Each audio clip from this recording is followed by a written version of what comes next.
Bienvenidos, caminantes del otro camino. Bienvenidos a otro videoprograma de tupropiocamino.org. Siempre decimos que es muy grato agradecer y festejar, y más cuando estamos en esta época de cambio, de solsticio, que desde siempre las culturas iniciáticas nos han enseñado que es un grato momento para agradecer y festejar. Y si a eso le sumamos que hoy estamos con un amigo de la casa, los motivos, como siempre decimos, se potencian. Hoy nos acompaña David Cangá, nuestro amigo que desde las tierras del Ecuador nos revela su investigación que pone al filo de la navaja las creencias establecidas, sobre todo desde los aspectos religiosos, aspectos que usan los poderosos de turnos, entre comillas, para intentar venderlos una realidad histórica que dista mucho de la realización personal que tenemos como seres humanos. Quiero aprovechar también, antes de ya directamente ir a saludarlo a David Cangá, enviarle a David Parceriza, nuestro otro amigo, un saludo porque en esta fecha se ha estado cumpliendo años y porque es quien nos facilitó el contacto que hoy estamos teniendo. David, entonces, Parceriza, un saludo desde tupropiocamino.org, feliz cumpleaños, y ahora sí, David Cangá, ¿cómo estás? Buenos días. Hola Cristian, ¿cómo estás? Bien, un gusto tenerte nuevamente por acá. Gracias nuevamente a ti por tenerme en cuenta otra vez para otra entrevista y quiero, al igual que tú, aprovechar para enviarle un saludo de cumpleaños a David Parceriza, aunque también lo hice por Facebook.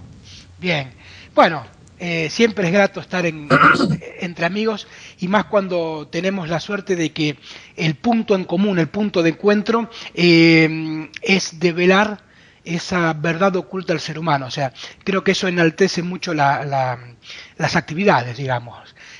Sobre todo en estos momentos de transición, en donde cada día lo que vemos es que hay un estado de violencia cada vez mayor, digamos, no solamente a nivel social, sino a nivel de las personas, ¿no? Un estado como de mayor vaciamiento en cuanto que ya no le funcionan sus creencias religiosas, ya no le funcionan sus creencias políticas, ya no pueden creer ni siquiera en eso que parecía tan firme como es la ciencia, cuando te das cuenta que nos venden negociados en realidad y un montón de cosas. Y ahí, David, es donde tu investigación viene a darnos mucha información. Pero antes de entrar de lleno en tu trabajo, quería preguntarte algo, ya que esto es un encuentro donde tenemos la oportunidad de conocerte mejor.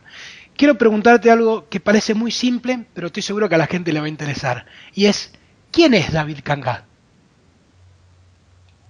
Bueno, soy ecuatoriano, nací en Guayaquil, tengo 35 años, soy egresado de la carrera de Contaduría Pública en Administración de Empresas y también tengo estudios realizados y terminados en inglés, lo cual me ha servido mucho. Ahora, como persona, y como te dice la vez anterior, no me considero, honestamente te lo digo, el escritor o el investigador ufólogo. Yo, cuando me preguntan, prefiero catalogarme como un aficionado a la investigación de un aspecto específico de esto que es la ufología, que son los astronautas ancestrales, como les dice History. Ok. La verdad, quiero aprovechar para contar de la transición que ha significado para mí lo que ha pasado a raíz de la publicación de la anterior entrevista. Bien. Mira, como te decía la vez anterior, yo soy una persona muy sencilla. Y en realidad no me considero escritor. Yo tengo una página de Facebook desde el 2009. Y en esa página de Facebook es mi página personal, se puede decir. Y es muy informal. Y entre las cosas que tenía ahí publicadas mías, estaba el libro que había escrito, Desenmascarando a Yahvé. Un día un amigo escritor mexicano que conocí por Facebook, por mensaje privado, me sugiere que yo debía abrir otra página, pero como escritor, una página más formal, que era necesario. Entonces yo lo consideré, acepté su recomendación y la abrí. Y tengo esta otra página que es de David Cangá Corozo, escritor, pero es una formalidad. Ya. Luego de la publicación de la anterior entrevista entre los tres con Parceriza, me he recibido un feedback muy interesante, solicitudes de amistad en Facebook, mensajes privados, mensajes en mi muro, donde la gente me pone cosas que en realidad yo no, creo que no me las merezco. Me dicen hasta maestro, yo, por favor, soy un pequeño saltamontes como muchos. Entonces, les agradezco todos los comentarios. Realmente hay muchas personas que me escriben que posiblemente tengan hasta más conocimientos que yo, porque yo tengo 35 años y estoy estudiando esto hace unos 12 años. Hay personas que tienen mi vida, 30 o 35 años estudiando estos temas. Entonces yo tengo la honestidad de decir que yo solamente soy un aprendiz más de esto, y las cosas que yo digo son mis opiniones sobre temas sobre lo que muchos han escrito, y no es la verdad absoluta, es mi opinión, y mi opinión está sujeta a cambios a medida que yo voy encontrando más elementos de juicio que le enriquezcan, como pasó con mi anterior libro, donde en este nuevo libro yo estoy teniendo un nuevo enfoque y nuevos puntos de vista gracias a nueva evidencia. Y eso también aprovechar para, como sugerencia, una humilde sugerencia a las personas que atacan estos temas. Yo he visto que en los videos de YouTube donde se pasan estos videos de temas que tienen que ver con los ovnis o con religión o con las cosas paranormales, en los comentarios hay mucha pasión. Hay gente que ataca. Y la verdad es que los que opinamos sobre este tema, solo opinamos, o sea, tenemos puntos de vista, algunos quizás más enriquecidos que otros, porque algunos han investigado más, pero al final de cuentas estamos hablando de hechos pasados, que suponemos que pasaron, o que no pasaron, o sino que pasaron de una manera diferente a como se han narrado, pero no hemos sido testigos. O sea, nadie tiene la verdad, y nadie tiene por qué enfadarse por el punto de vista de los demás. Hay mucha gente que escribe como con la intención de demostrar que sabe más y que él tiene la verdad, y mi sugerencia es que no se apasionen en esto, porque si no caeríamos en el mismo error de las religiones. No nos dogmaticemos, opinemos con cortesía, es mi humilde sugerencia. Sí. Bueno, sobre mí, soy una persona, tengo un trabajo muy corriente, trabajo como recaudador o como cajero en un lugar así turístico. Entonces,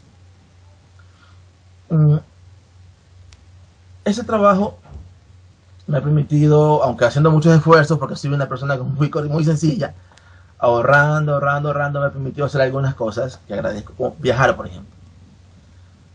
Una de mis características es que me gusta viajar, y yo ahorro, soy un proletario más. Entonces, como proletario más, ahorro cada pesito, para cuando me toquen mis vacaciones, salir de viaje. Y es una de mis pasiones.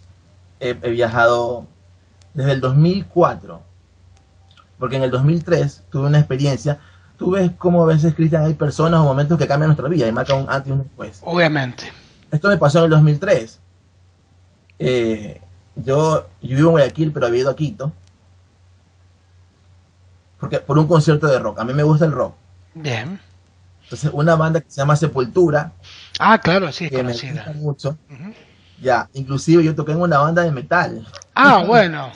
Esa sí no la teníamos realmente. Toqué la guitarra en una banda de metal hace en el 2000, pero algo súper elemental, porque yo medio tocaba, acompañaba ya, pero hasta componía, con mis elementales conocimientos hasta componía música. Mira vos. Bueno, me gustaba mucho. Entonces, fui a Quito por un concierto, porque vino Sepultura. Entonces, en Quito, donde me hospedé, como Quito es la capital de Ecuador, entonces hay mucha gente extranjera ahí de paso viviendo, conocí a una japonesa.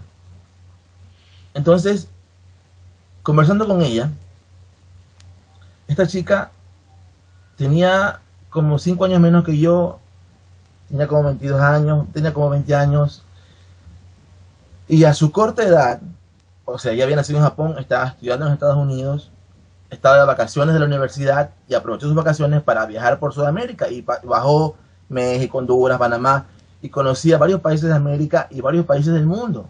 Mira, a su corta edad. Y yo, mayor que ella, y estaba viajando sola. Bien, bien. Una mujer bajita como son los japoneses, ¿no? Sí. Se le ve indefensa. y viajaba sola. Y yo no conocía ningún país a esa edad. Entonces la experiencia con ella cambió mi vida. Entonces eso fue el 2003. Y desde el 2004 empecé a viajar, o sea, me propuse viajar cada año a un lugar diferente. Bien. Entonces en el 2004 en mis vacaciones viajé a Perú.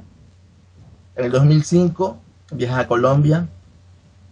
En el 2006 a República Dominicana.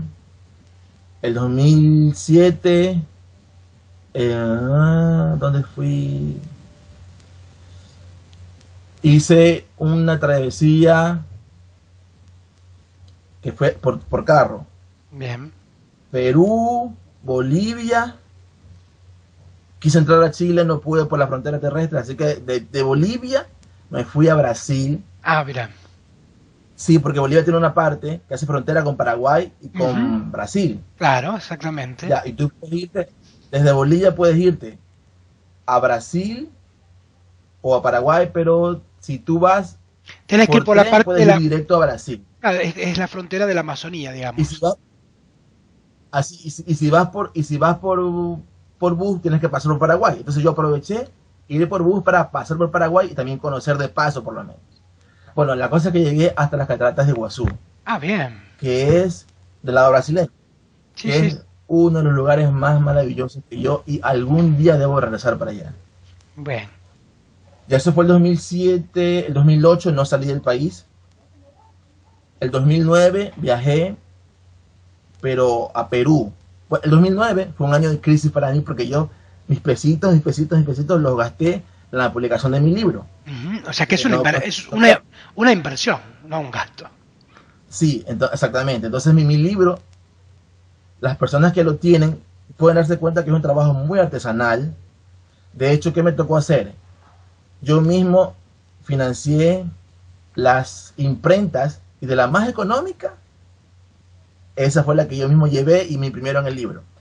Después me enteré que era el primer libro que ellos hacían como libro. Antes habían hecho calendarios, folletos, pero como libro el primero. Bueno, fue una experiencia estresante porque el día de la presentación no me llegaban los libros. Nunca ha pasado, no quiero pasar por eso nuevamente. Las personas listas en el auditorio, reunidas, esperando y no tienen libros. Y vos esperando los libros. Fue una cosa, pero bueno, cuando llegó, bueno. El 2000, entonces, como gasté mi plata en eso, no tenía plata. Eso lo presenté en julio del 2009. Ahora, ese mismo año, en octubre, se presentaba Depeche Mode en Lima, que es una banda que a mí me encanta.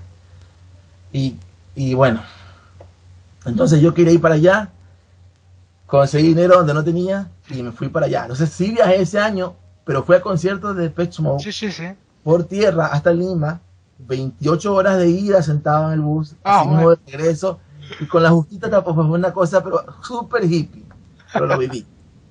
Ya, eso fue el 2009. El 2010, ¿dónde más fui? 11 y 12. Ya, el 2010. El 2010 hice una travesía por varios países. Hice Brasil, Argentina y Chile. Bueno, estuviste ya por Argentina, mira vos. Sí.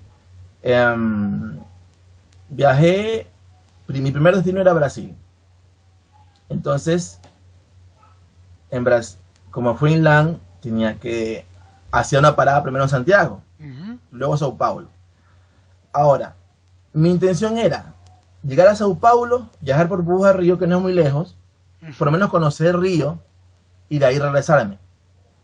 Iba a cruzar la frontera de Brasil a Argentina por tierra. Claro. Pero ¿qué pasa? Yo me enteré que al siguiente día de mi llegada a Sao Paulo, se presentaba Rammstein en Sao Paulo. No sé si conozcas esta banda que se llama Rammstein. Sí. Alemán. Bueno, también me encanta Rammstein. Entonces yo digo, no, o sea, mira, compré mi pasaje para una fecha, pero después tuve que cambiarla para otra obligadamente, digamos tú para un 28. Esto fue en noviembre, ya. Entonces yo tuve que cambiarla obligadamente para otra fecha, bueno, la cambié. Y si supongamos que yo llegaba a Sao Paulo el 28 de noviembre, obligado, porque el 29 se presentaba Rammstein, una parte que se llama Vía Funcal. Y yo digo, es un regalo del destino. Claro. Puedo dejar de ir.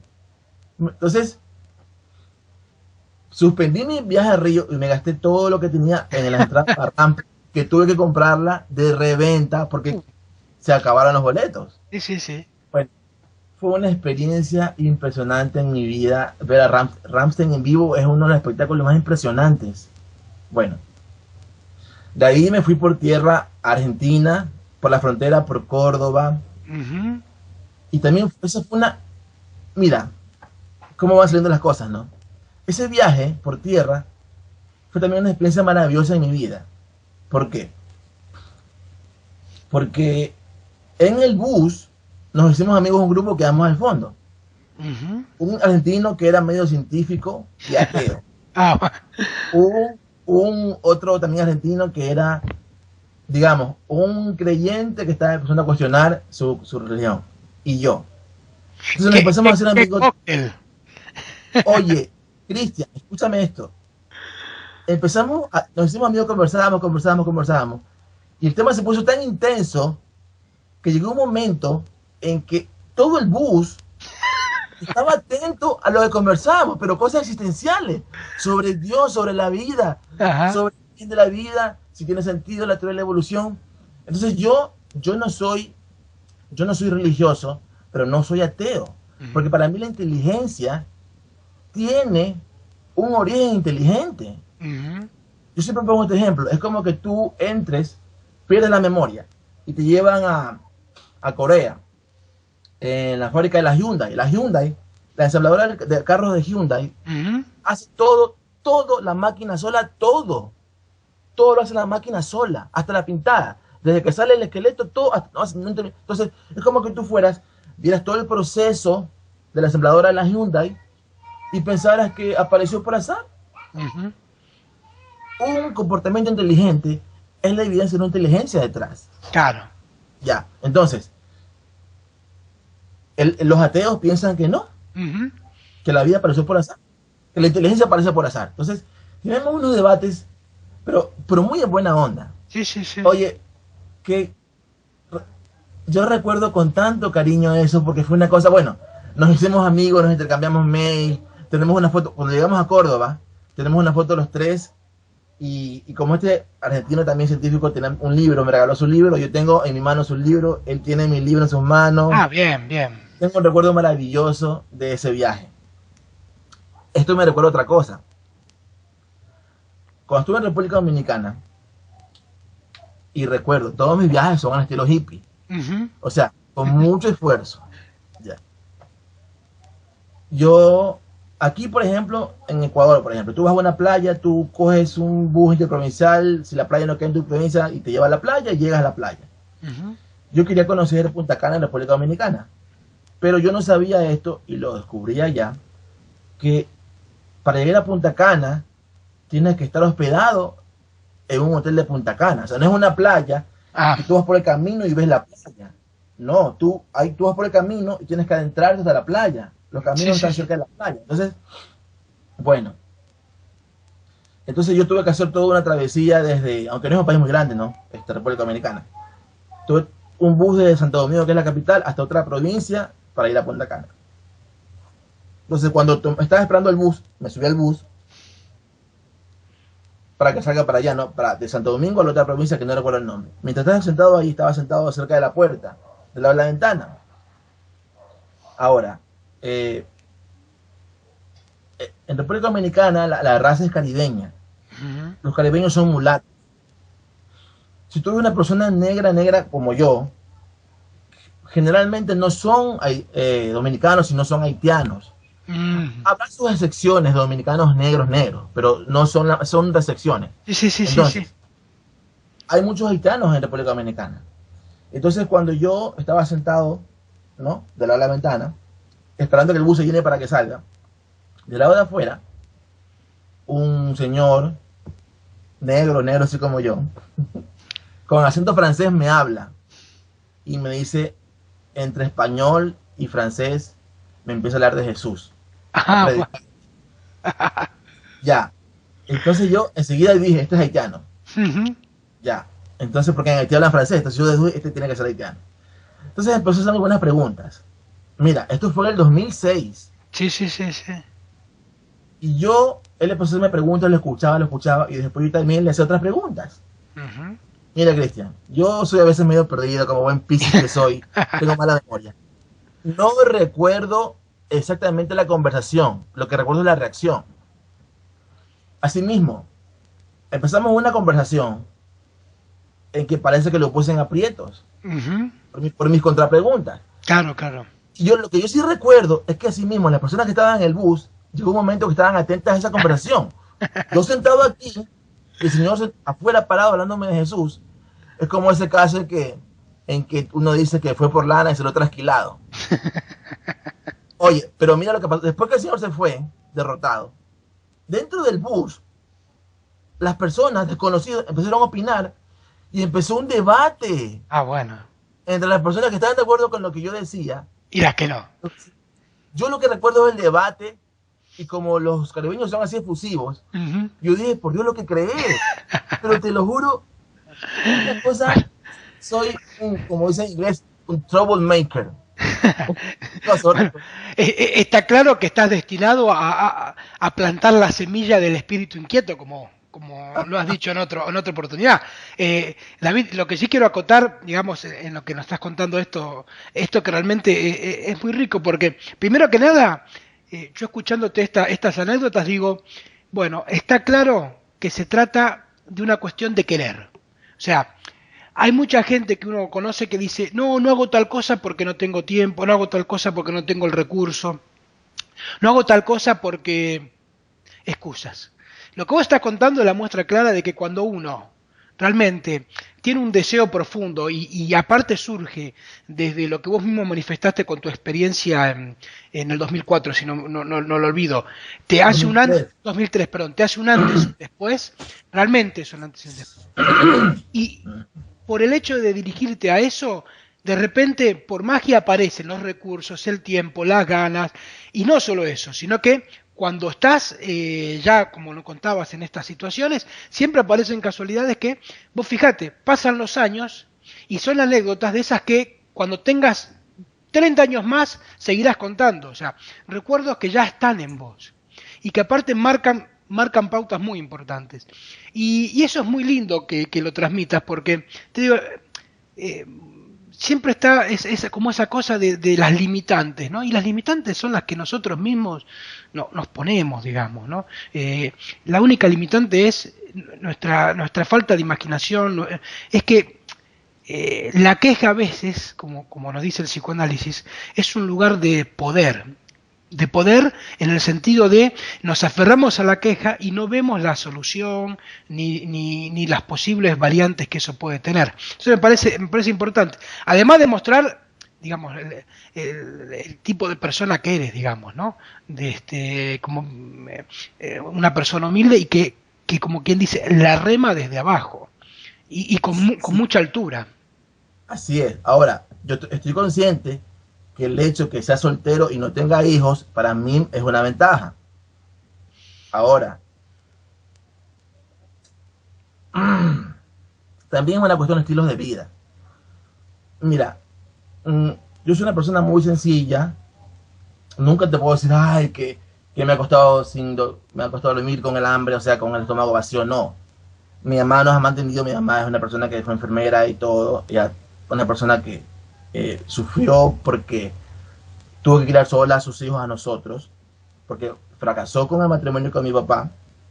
Después tuvo otro compromiso con un padrastro que tuve, que también fracasó, y le tocó muchas veces remarla sola. Entonces yo he crecido, pero no sé lo que es la vida con lujos. Siempre yo, por ejemplo, si quería algo, desde pequeño me he acostumbrado a ahorrar. La plata que me daban para la escuela, yo no comía en el recreo y me ahorraba esos pesitos y podía comprarme lo que quería. Entonces yo soy una persona que toda la vida tengo esta mentalidad del ahorro y del sacrificio. Sí. Entonces, por ejemplo, tú me ves a mí por la calle hoy en día. Yo no tengo anillos, no tengo reloj, no tengo nada. Yo ando a pie y siempre estoy así buscando ahorrar. Entonces, mi mamá me dice que soy tacaño, pero bueno, he sido ratito. Es cuestión de perspectiva. Claro, entonces depende cómo se lo vea. Ya, hay personas que no están acostumbradas a eso. Hay personas que han tenido buena vida y les cuesta ahorrar. Yo lo comprendo. En cambio, a mí no me cuesta. Sí, ¿Ya? sí. Entonces, cuando uno a veces se pone, yo me pongo metas. Yo quiero fin de año ir a tal parte. Y yo trabajo todo el año en ese sentido. Bien. Entonces, me hago sacrificios, ahorro y generalmente a veces puedo. También a veces el destino, también a veces como que a uno lo marca, ¿no? Y obviamente, pasa que David, Bueno, como decía, entonces yo, dime. no, no, simplemente que está, a ver, casi inocentemente, lo que nos estás diciendo es una clave fundamental en la consecución de un resultado, y es el enfoque. Digamos, vos lo dijiste, cuando vos tenés un resultado claro, o sea, tenés muy claro a dónde querés llegar, todo lo que hagas, sin importar qué, es en función de eso. Y es importantísimo ese mensaje, David, muy importante. Y te agradezco que lo digas. Ya, claro, para que al público le quede claro que soy una persona como ustedes, muy corriente. No soy el escritor famoso. O sea, mira, si tú entras a mi Facebook, David Canga Corozo, tú vas a ver que tuve un par de entrevistas en la televisión. Cuando publiqué mi libro, tuve la suerte de que me invitaron a un programa que toca un tema, más bien el tema espiritual, pero bueno, también despana un poco los ovnis de paso, ¿no? Entonces, bueno, me invitaron y eso fue un mes antes casi de la publicación de mi libro, aproveché para la publicidad. Entonces, están esas fotos ahí. Y luego, el año pasado o antepasado, no me acuerdo, también que es un programa más bien de farándula, pero a veces tocan otros temas y me invitaron, o sea, le dieron mi nombre y bueno, también está en la televisión. O sea, tengo algunas fotos de cosas con la televisión y un par de cosas también con la radio. Tú los ves en mi Facebook, ¿ya? Pero eso son cosas excepcionales en mi vida, no es mi vida diaria. Mi vida diaria es la de un laborador, como dicen ustedes, un proletario, una persona sencilla. Entonces no se fíen por esas fotos. David Canga es uno más de ustedes. Está bien, bueno, es bueno, claro. Ahora, David, a medida que estamos conociendo más, igual a ver, ya que nos contás que tanto te gustan los viajes, ojalá uno de los próximos que a futuro nos cuentes sea un viaje acá a Argentina para algún congreso que pueda llegar a surgir respecto de los temas que estamos tratando. Ojalá. Ahí ya veremos, como decís vos, cómo enfocamos ahí el ahorro para eso. Pero sería muy grato tenerte aquí por estas tierras en persona transmitiendo tu investigación. Ahora, cuando vos contás todo esto, está claro que la casualidad está bastante ligada a tu vida, sobre todo cuando te propones estas cosas muy puntuales. Ahora, mi pregunta es, muy bien, ¿cómo es que un día David Canga, aparte de contarnos quién sos, toma la decisión de investigar?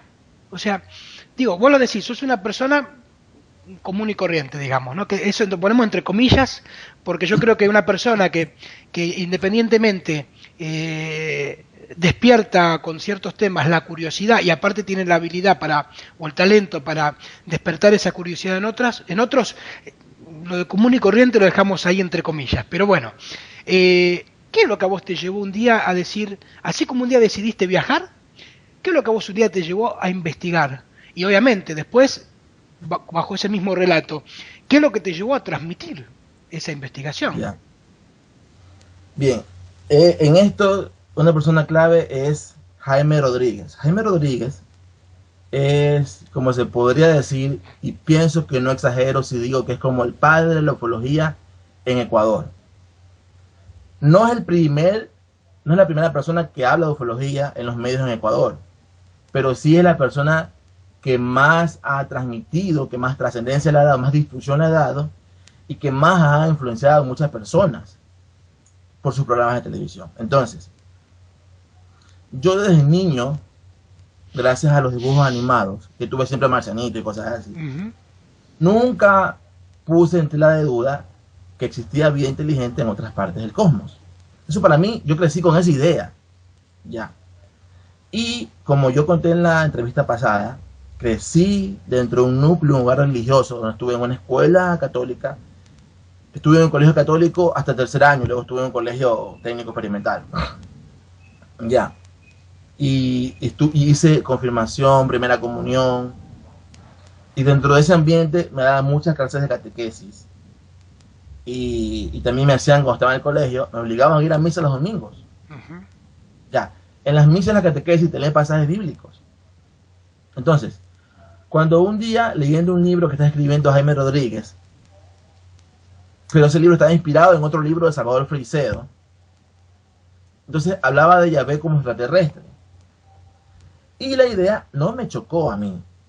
Más bien, yo le encontraba sentido a eso de que la nube que guiaba a los israelitas era un ovni camuflado en la nube, porque cuando esa nube descendió, todo el cerro tembló y había un resplandor. Yo decía, tiene sentido. Inclusive, el hecho de que Moisés cuando bajó y no lo sabía, tenía la cara resplandeciente. Ujú. Eso lo dice la Biblia, casi ingenuamente, y eso es como evidencia de radiación, ¿verdad? Ujú. Entonces, las pruebas, la argumentación sonaba lógica. Y hago un paréntesis, yo me considero una persona, yo soy racionalista, soy un libre pensador racionalista. Entonces, a mí me conquistan por el lado de la lógica, de la razón.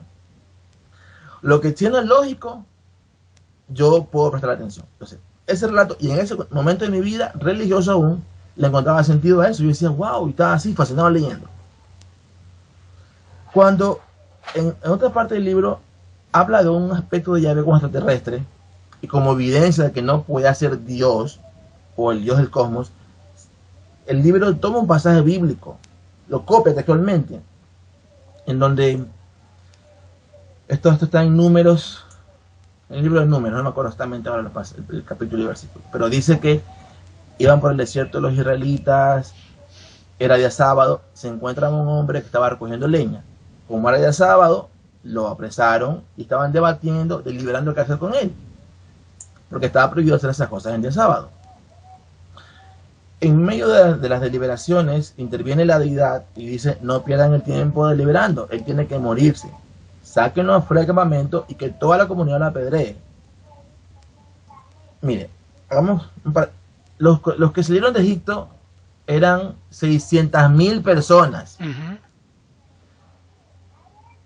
Había también extranjeros ahí, pero digamos que de esas 600.000, unas 500 lo hayan apedreado a ese pobre hombre. O sea, ya. Digo, por favor, cuando yo leí eso, yo digo, pero ¿esto qué es esto? Esto no puede ser. De todo lo que había leído, eso a mí me chocó. Claro.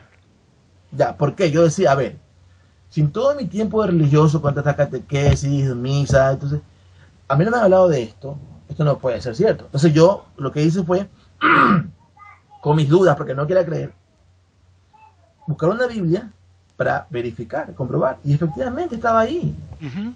Entonces ahí yo, por favor, me di cuenta del engaño. O sea, que en todo ese tiempo a mí no me hayan hablado de eso, es obvio que hay una campaña de ocultamiento. Ujú. Mira, Sí, sí. quiero aprovechar esto para contar una anécdota.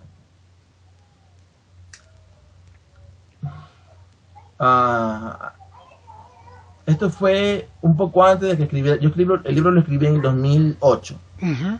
Esto puede haber sido en el 2000,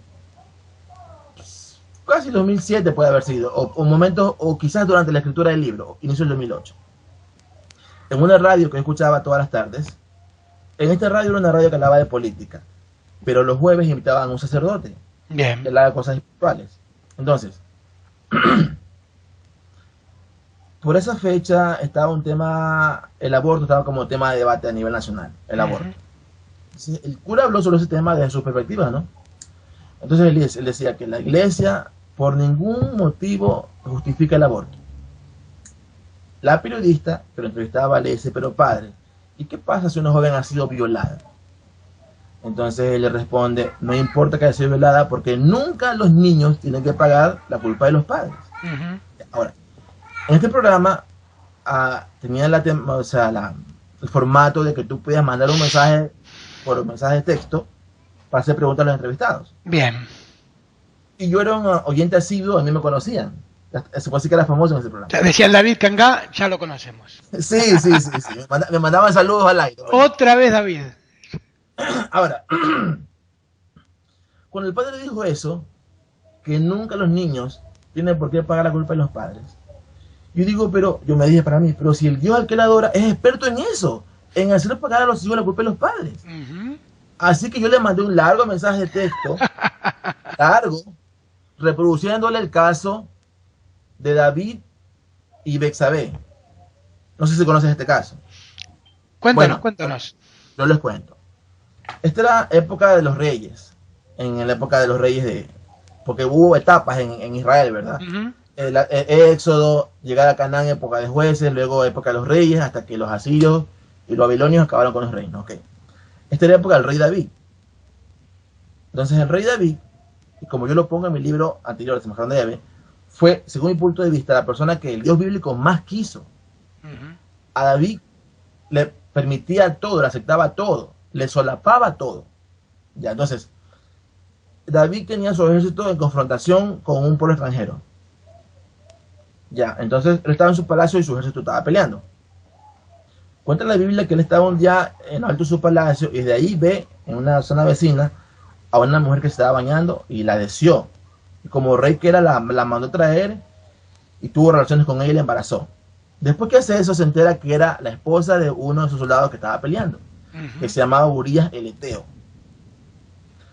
Cuando se entera de eso, David, para tapar el error que planificó, mandó a traer de regreso de la guerra a Urías. Y cuando lo convocó, le ordenó que pase la noche con su esposa como un día libre. Sí.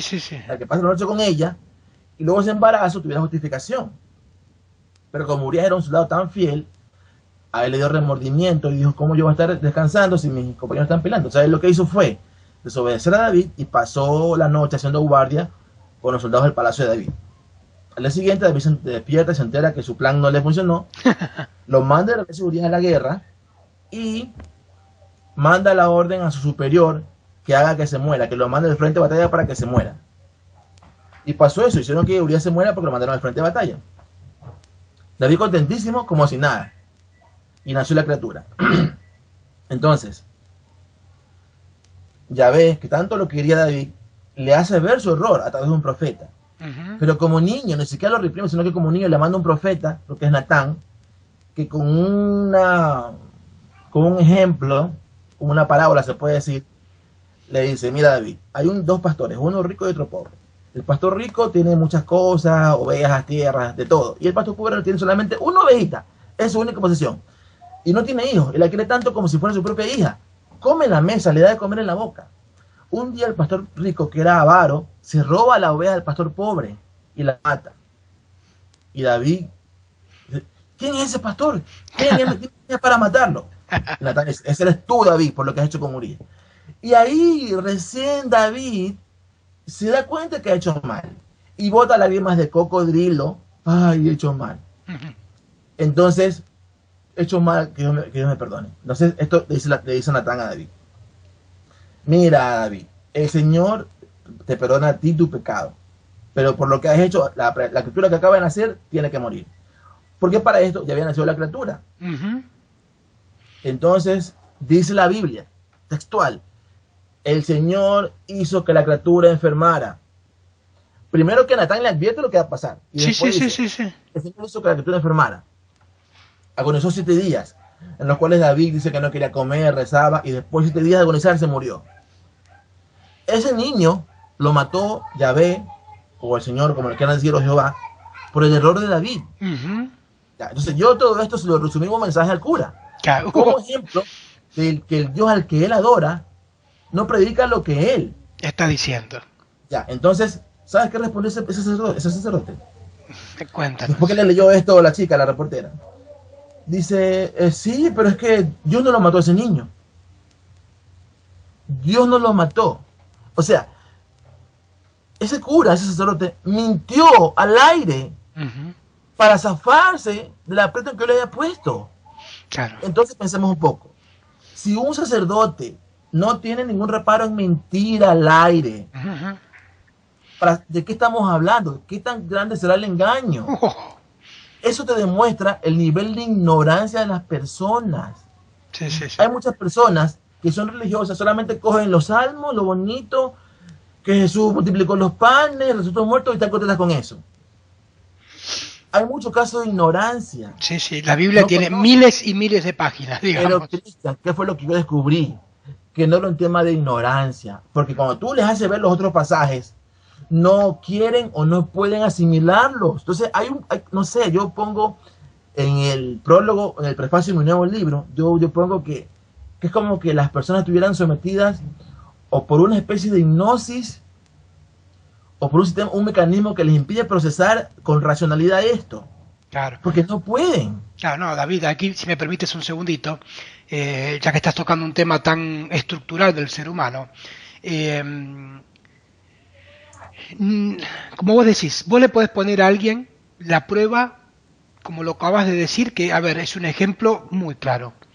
Pero para querer hacer algo con esa prueba y tomarla como la puerta de entrada, quizás a darte cuenta de que durante N cantidad de años has defendido o has profesado algo que es equivocado y que además se lo has transmitido a otros, como es en el caso de un sacerdote, no quiere decir que por eso lo entiendas.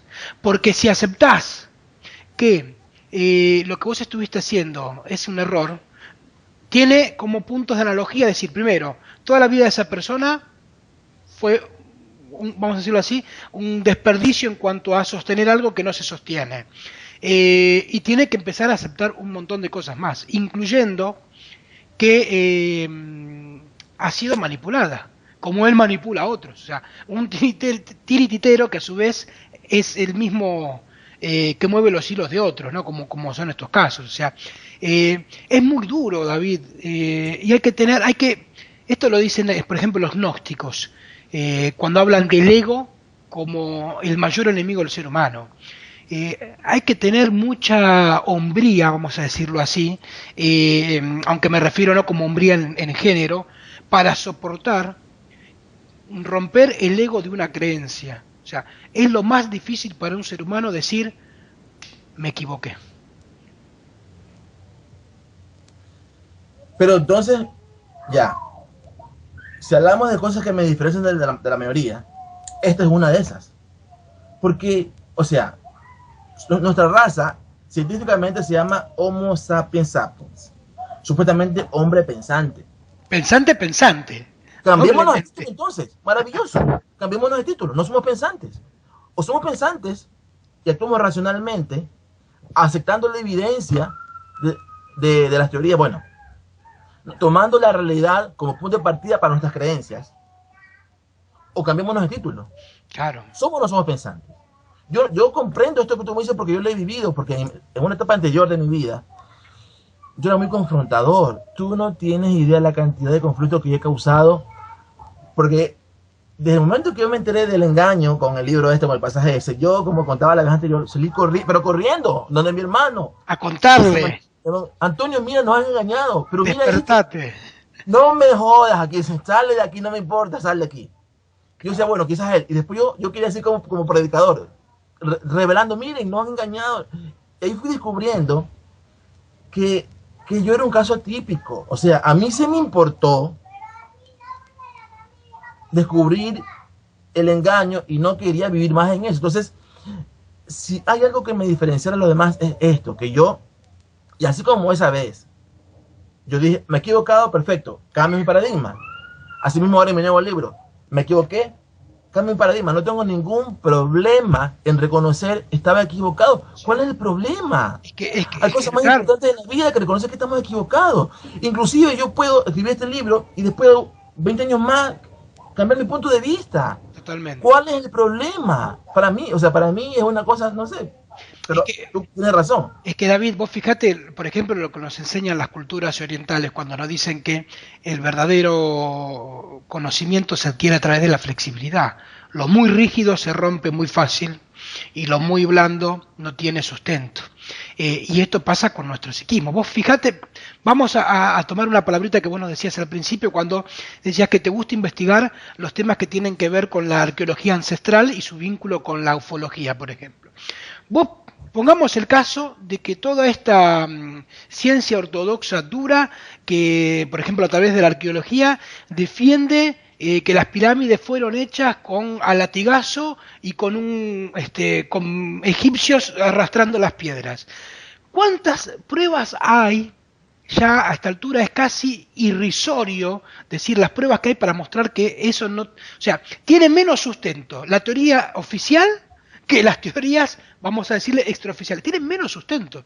No se sustenta más que en una creencia de creer que esa es la teoría. Pero así todo, vos fíjate, vos ponele lo que pasaría si oficialmente se diría, ¿saben qué? Durante miles de años nos equivocamos, la verdadera historia es esta. Se caen las creencias, se termina de caer la poca creencia que tiene la gente en determinadas cuestiones. Ni hablar de los libros y libros y libros y de los pensadores que también se derrumbarían como cartas de un castillo de naipes, digamos. O sea, y por sobre todo, y creo que es el punto de cuestión, a la gente no le interesa cambiar muchas veces, lamentablemente, y eso hay que aprenderlo. Vea, esto lo decía Silo, el fundador del movimiento humanista, un personaje que tuve la gran suerte de conocer. Decía, si tu intención es seguir dormido o morir, yo no voy a hacer algo por cambiar eso, porque es tu decisión. Y hay gente que lo que le interesa, porque es mucho más cómodo creer en lo que otro te diga, que por tus propios medios, ¿sí?, básicos o como fuera, tratar de entender que las cosas no son como otros las dicen. Y aparte, no es la misma la responsabilidad de creer que Dios, para darle un título, es quien me bendice o me maldice, a entender que en realidad soy yo el que a través de mis actos, guiados por mis palabras, soy quien bendigo o maldigo mi vida. Creo que pasa un poquito por entender que es eso, que es mucho más fácil creer lo que otro diga a investigar. Y si no, como es entendible, una religión como la católica, que ha mandado a la hoguera gente, y es como si nada. No sé, David, que... Qué buen punto este que tocas, Cristian, porque mira, yo cuando, digamos, pasé esta etapa de creyente católico a racionalista, pero yo era evolucionista. Yo creía en la teoría de la evolución. Entonces, estuve un tiempo así, hasta que años después, gracias a Jaime Rodríguez, conocí a otro gran hombre, un pensador chileno radicado aquí en Ecuador, que se llama Héctor Burgos Stone, falleció el año pasado. Una de las mentes más brillantes que yo he conocido. Entonces, este señor, historiador, es autodidacta, conocía alemán, hebreo y mucho de ciencia. Entonces, con él me topé con esto de que la teoría de la evolución era una farsa, era una hipótesis. Claro. Ni siquiera alcanzaba el rango de teoría. Entonces, y después de leerlo a él, y con la misa que él me dio, se me cae otro mito. O sea, yo primero fue un despertar del engaño de la creencia religiosa. Y luego la científica también fue otro engaño. Ya, ese fue mi primer contacto con eso. Yo escuché y leí la evidencia. Bueno, ahora, y esto es lo que pasa porque con los religiosos, bueno, ahí operan más bien temas emocionales. Pero en el campo de la ciencia hay un problema mayor. Claro. Ellos se erigen como el ejemplo de la racionalidad, del sentido común, de la evidencia, de que son apegados a la evidencia. Entonces, ¿qué pasa? Después de despertar, he comenzado a leer y me he encontrado con una cosa que no me imaginaba. O sea, y descubrí lo que es el establishment científico. O sea, dogmas, no solamente en el campo religioso, hay dogmas científicos. Totalmente, David, así es. Hay un gran libro. No sé si es que uno lo puede encontrar en español. Yo tengo la versión digital en inglés y yo se lo regalo a quien quiera. Hay dos científicos que se llaman Michael Cremo y Richard Thompson. Bueno, el científico es Thompson, Cremo es un investigador ya. Escribieron un libro que se llama Forbidden Archaeology, de más de 900 páginas. Perdón. En este libro ellos lo que reunían es como un trabajo periodístico de casos documentados, todo el proceso en que un científico encontraba evidencia arqueológica, la cual, sometida a las pruebas estándares básicas de la ciencia, demostraban antigüedades o ubicaciones que contradice la teoría de la evolución. Ujú. Como por ejemplo, un fósil de hombre moderno, de Homo sapiens, pero un extracto geológico que le da una antigüedad de 1 millón de años. Claro. Imposible. Que estos son Ya, entonces, los famosos aparatos, o mejor dicho, que fuera de tiempo, los OPARTs, si no me equivoco. así es. OPARS, así es. Ok. Entonces, este libro está lleno de casos así, del proceso del descubrimiento, el intento de publicación y la persecución a la censura. Ujú. Ya. Como ese libro estaba lleno, estaba el caso, pero también estaban, por ejemplo, tablas y cosas muy científicas, hicieron una versión más comercial a la que le pusieron el nombre en español, La historia oculta de las razas humanas. Ujú. Ese libro yo me lo bajé en inglés, entonces bueno. Y yo me he encontrado con cosas que son impresionantes. Hay un caso que es icónico, quizás muchos ya lo han conocido, el caso de una geóloga americana que se llama Virginia Steen McIntyre. Esta señora, en el año de 1962, si no me equivoco, fue invitada porque estaban haciendo unos trabajos en México, en una parte que se llama Huella Tlaco. Ujú. Entonces, invitaron a unos geólogos americanos, ¿no? Como ayuda. Entonces, encontraron cosas como utensilios, se llaman, vasijas, cosas así, pero la ciencia, para datar, cuando son casos de organismos, puede usar la prueba de carbono. Claro. Pero si son cosas que son cosas materiales, ahí lo que usa es la geología. Porque Ujú. la geología ha determinado que las capas tienen edades. ¿No? O sea, Los extractos, edad claro. es una edad geológica, ¿verdad? Ujú. Entonces, son dos pruebas de muchas que hay, ¿no? A estos utensilios le hicieron todas las pruebas posibles y reconocidas, como 5 pruebas. Y todas dieron para el lugar y por ende para los objetos una antigüedad de, si no me equivoco, son 250.000 años. Claro. 250.000. Ahora, la teoría que hasta hoy se enseña es que la población de América, del continente americano, no es autóctona de aquí, sino producto de migraciones Ujú. por el estrecho de Bering o las más modernas que por el mar desde Asia, ¿verdad? Sí, sí. Ya. Ahora, la antigüedad, los científicos ortodoxos se manejan entre rangos. Los que son más de mente abierta, 20.000 años. Y los que son más duros, hasta 12.000 años. Pongamos el rango mayor, 20.000 años. O sea, hace 20.000 años empezaron esas migraciones, lo cual indica que no puede haber ningún rastro de proceso humana de más Anterior. antigüedad que 20.000 años. Ujú.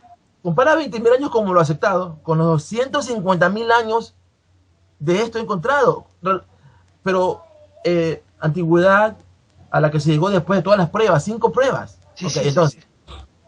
Virginia, ingenua, no conocía cómo funcionaba esto.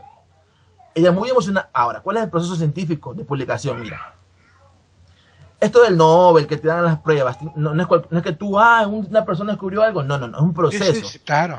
Un científico hace un descubrimiento y el paso siguiente es la publicación de ese descubrimiento en una revista científica, por ejemplo, como Nature. Exactamente. Ahora, pero para que te publiquen a ti eso, tú mandas el artículo y eso recibe crítica anónima de otras personas en el ámbito científico. Ujú. Y si esas personas anónimas lo aprueban, te lo publican. Y después que se lo publican, lo difunden y si depende de la relevancia y la trascendencia, puede, digamos, que aspirar a recibir un premio como un Nobel. Ahora, el filtro está en esa crítica anónima de la publicación, lo que se impide que lleguen a publicarse cosas así. Exacto. Entonces, Virginia Steen McIntyre estuvo 2 años tratando de que se publique su artículo y no entendía por qué no se lo publicaban. Eso no demora tanto. En ese lapso, ella se enteró por chismes de que sus amigos y colegas a sus espaldas la catalogaban de ignorante, de buscadora de fama, de estúpida, de loca. Ujú. Un ataque que yo no entendía por qué. Si lo que estaba haciendo es solamente aplicar el método científico tradicional, todas las pruebas reconocidas, y esas pruebas arrojaron eso. Sí, sí, sí, sí, sí. Entonces ella, bueno, fue todo un drama. Tú encuentras esto en YouTube. El tema es que hasta el día de hoy no lo quieren aceptar. Claro. Yo no entendía por qué, o sea, yo comprendo, como te decía, en las personas creyentes que se manejan más por cosas emotivas, pero la ciencia, y para mí no es normal. Para mí hay alguna inteligencia que opera y que manipula tanto a los creyentes como a los científicos. Porque no es, o sea, yo comprendo un poco el ego, es que 200 años creímos en esto, tenemos que reescribir, pero bueno, un nuevo reto, bueno, yo comprendo que algunos, pero no la mayoría, no a ese nivel. Y tú en ese libro, es maravilloso porque te muestras con unos casos, y estos señores hasta reproducen las cartas que se han mandado, ¿no? Por ejemplo, Virginia le mandó una carta a una amiga, la verdad es que yo no me imaginaba esto, y todo su desazón, entonces, es un libro impresionante. Sí, sí, sí. Y con casos así, ahora, ¿por qué la gente lo acepta? Entonces yo encuentro el círculo vicioso perfecto. Un grupo de gente, los que están en los rangos de poder, a los cuales no les interesa difundir las cosas que cambiarían el paradigma, y la mayoría de las masas a las que tampoco les interesa cambiar los paradigmas. Ese es el punto. Fíjate, David, que la religión y la ciencia, que parecen opuestas entre sí y que siempre se las busca confrontar, como que es o es religioso o es científico, nos muestra en esa dialéctica, como toda dialéctica, que tiene un foco en común, y tanto la religión y la ciencia, como bien decís, se basan en una creencia. La ciencia es una creencia racionalmente aceptada, o sea, la curia científica es quien maneja todo esto. Fíjate que para que algo pase al mote de científicamente comprobado, y con eso pasa a ser automáticamente símbolo de verdadero, como vos decís, tiene que pasar por un montón de filtros que descartan todo aquello que lo ponga en duda. Entonces, es lo mismo. El Smithsoniano en Estados Unidos es digamos que la catedral de esto. Sí, sí, es lo mismo que, escúchame, lo mismo que vos contabas con la iglesia cuando decía, te leen todos los párrafos bonitos de la Biblia, pero no te leen todos aquellos que los ponen en duda. Bueno, la ciencia hace lo mismo. Por eso creer que cuando pasamos del oscurantismo religioso, la humanidad cambió el paradigma, no, pasamos del oscurantismo religioso al oscurantismo científico. Y estamos en una época de de una oscuridad científica en donde lo que intentan, como bien decís vos, es mantener ese círculo perfecto de a quienes no les interesa que los paradigmas caigan y a quienes no les interesa que esos paradigmas caigan. O sea, es lamentable, pero mira, David, yo estoy convencido de que es un trabajo como el que hace el agua para desgastar la roca. O sea, de paciencia. Es un trabajo de paciencia en donde quienes tenemos la convicción de que la realidad es diferente a la que nos cuentan, al menos diferente. No hay que defender teorías, ni la tuya, ni la mía, no, pero que lo que estamos seguros es que es diferente a la que nos los cuentan. En eso es el punto que enlazamos y compartimos. Tenemos que hacer ese trabajo de desgaste a esa piedra, desgaste con este tipo de información, con libros como lo que vos publicás, con entrevistas, con reportajes, con lo que fuera. Y acá es donde entra en juego, como para hacer el desencadenante dominó, lo que algunos científicos, porque también dentro de los científicos hay quienes intentan hacer una labor de mostrar que la ciencia también se equivoca, y donde nos muestran esta teoría de la masa crítica, ¿sí? A través del experimento de los 101 monos y demás, donde dicen que hay que llegar a ese efecto de masa crítica también con estos temas para que se desbloquee, por así decirlo, y se transmita a nivel de vibración y de frecuencia en toda la raza humana estos temas. Y ese es mira, sí. Ahora, yo tengo este punto de vista. Dale. Las personas que difunden estos temas controversiales, que se van en contra de lo establecido, no deben o no debemos, según mi humilde opinión, aspirar a convencer a los demás de nuestro punto de vista. Estoy totalmente de acuerdo. No debemos aspirar a que esto no, o sea, hay un gran engaño, tenemos evidencia que nos sugiere que somos víctimas de un gran engaño. ¿Mi trabajo cuál es? Yo reúno la evidencia, la presento de la mejor manera posible y la muestro. Y cumplí. Supongamos que yo pudiera vivir 2000 años más, supongamos. Me consigo lo que buscaba Gilgamesh, la fuente de la vida eterna. Supongamos que consigo eso. Y en esos 2000 años de vida no veo que cambie nada. No debo sentirme desanimado ni defraudado, porque no es mi misión cambiar. Mi misión es difundir. Al que le llegue, le llegará. Hay personas, yo creo en el karma, hay personas que en esta vida no están destinadas a conocer esa verdad. Totalmente. Otra cosa, yo creo que las personas han venido a este mundo para ser felices o tratar en la medida de lo posible de ser felices. Y hay muchas personas en que las cosas como están les hacen felices. Totalmente. Sus creencias les hacen felices. Ujú. Y tienen derecho a ser felices. Sí, sí. Yo por eso, en mi vida diaria, no toco estos temas. Como compañeros de trabajo, en mi familia. O sea, ellos saben en lo que yo ando, pero yo no les busco este tema. A diferencia de antes en mi madurez. Ahora soy menos inmaduro. Ya. No trato de convencerlos. Ujú. Simplemente son felices y me hacen bromas de Marte, el Machanito. Y yo me río con ellos y yo tengo nada, perfecto, me río. Pero no está en mí convencer a nadie de nada. Cada No, cual no. es libre de pensar lo que quiera. Y si hay científicos y grupos científicos que son felices así creyendo eso, aunque la evidencia diga lo contrario, maravilloso. Y si hay personas religiosas Sí, que son sí. felices creyendo que Dios es bueno, aunque su libro básico dice que es el contrario, maravilloso, y todos somos felices. Sí, sí, aparte, David, hay una frase que dice por ahí que cuando buscas un fin en sí mismo, produces el efecto contrario. Y que si tú lo que quieres es convencer a otros, como bien dijiste en un momento de la charla, estás haciendo lo mismo que hoy hacen esos paradigmas de los cuales nosotros, vamos a decirlo así, estamos intentando desenmascarar, sobre todo tú que has usado esa palabra para tu libro. El secreto no es convencer, en todo caso el secreto es en lo personal descubrir que hay una situación distinta a esa que nos han contado, uno darse cuenta en lo cotidiano cómo eso funciona y claro, poner un mensaje abierto. Esto es como una onda que está en el aire y quien tenga la sintonía para captarla, pues bienvenido. Y quien tome la decisión Así, de no hacerlo, pues también, o sea, sí, no hay que forzar, porque así es, genera violencia además así es, así. el hecho La de querer resistencia. defender. Es como, por eso te decía que es un trabajo como sutil como el del agua.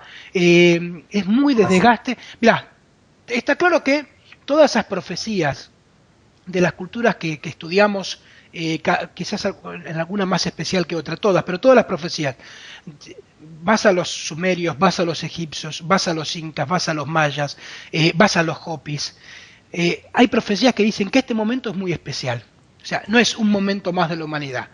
Yo, en lo particular, cuando veo tantas cosas en común en distintas culturas, por lo menos le pongo el oído, digo.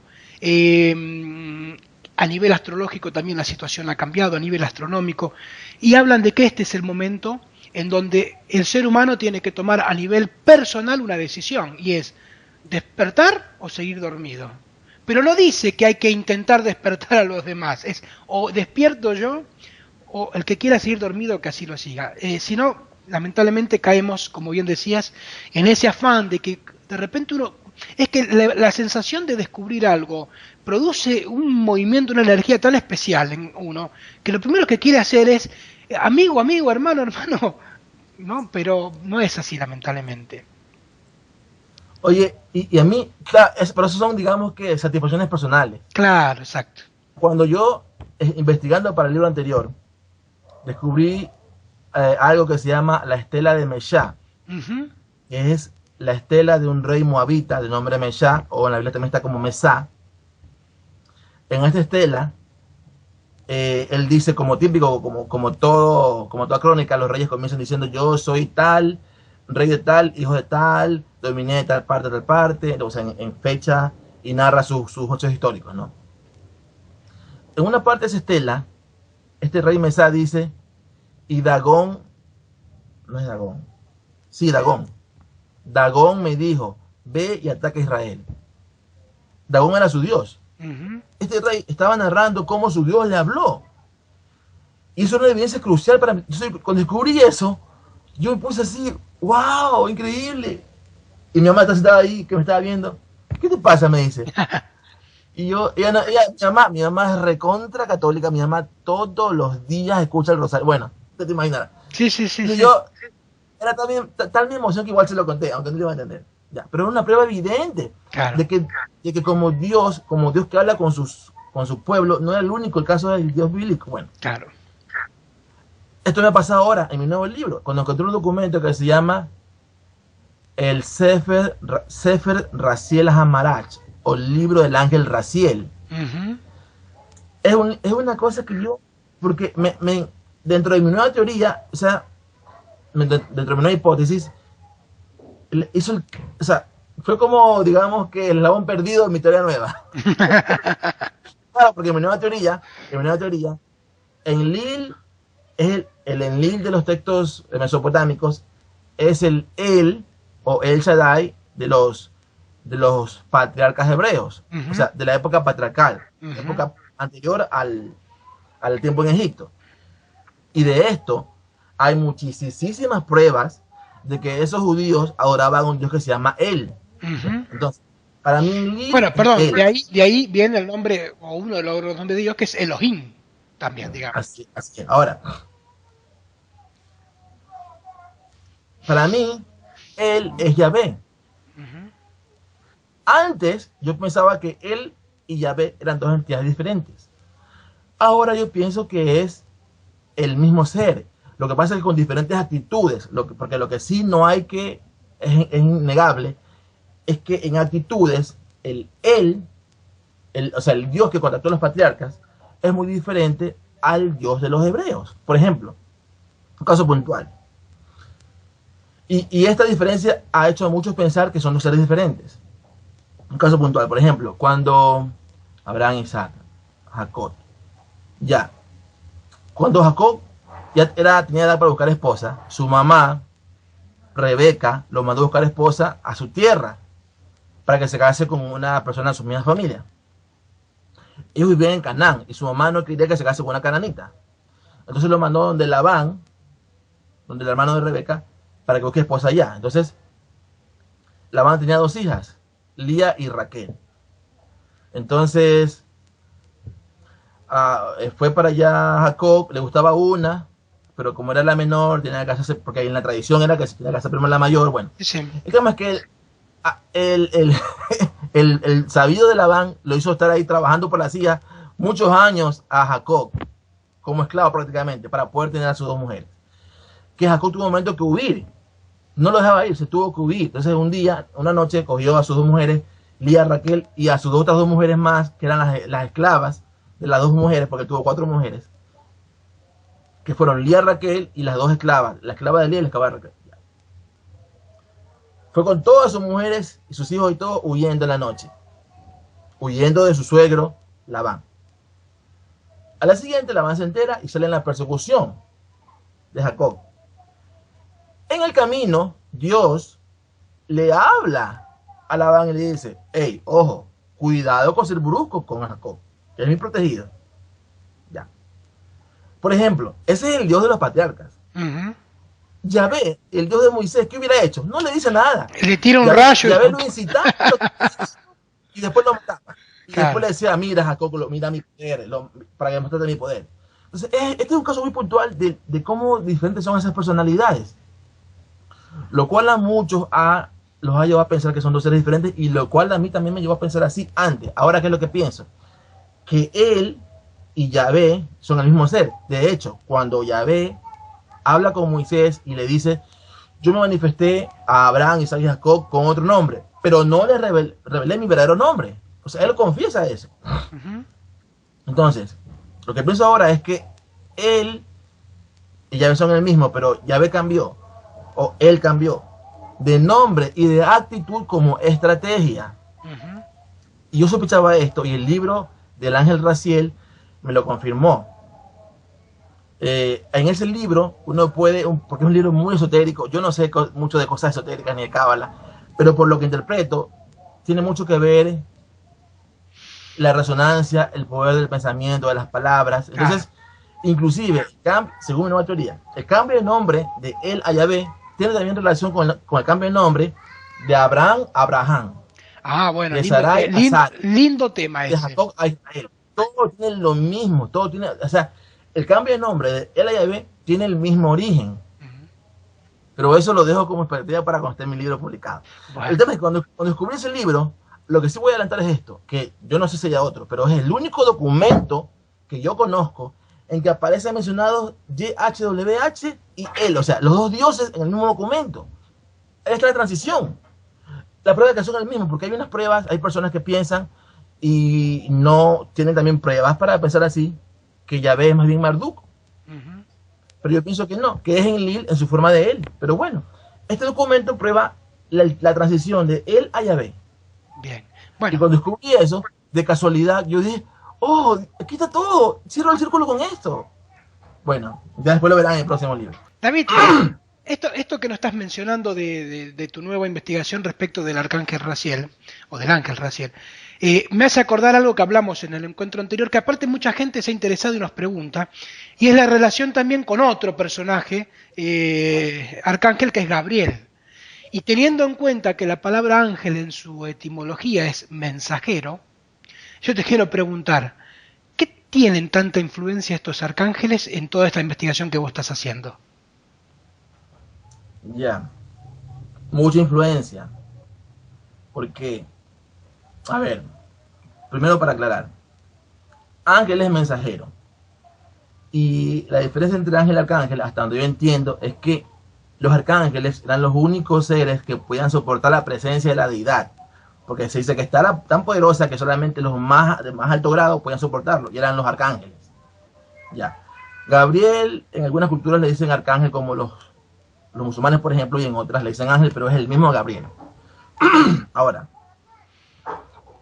yo soy de las personas que piensa, y yo estoy consciente que no todos en la ufología tienen esta postura, de que en gran medida, y no de todos, pero de un gran número de estos seres, su relación con los seres humanos, o sea, los extraterrestres, con los seres humanos, su relación es manipularnos. Ahora, en libros religiosos, en fuentes históricas de tú como Heródoto, Flavio Josefo, Diodoro Sículo, Diodoro de Sicilia, en mitos hay relatos de la intervención muy puntual de estas entidades para intervenir en el curso de la historia. Entonces, si uno ve toda esa evidencia reunida, en mi caso, yo noto, para mí es evidente que, de otra forma, todo parece indicar que estas entidades buscan crear escenarios en donde el ser humano caiga en confrontación, en que se divida. Uno de los medios más efectivos son las religiones. En el caso de las religiones, digamos, hay más de 2000 religiones en el mundo actualmente. Ahora, las tres religiones en lo geopolítico más importantes son el cristianismo, el judaísmo y el islam. Las tres religiones tienen el mismo origen. Las tres religiones reconocen que su personaje principal, el punto de partida, es Abraham.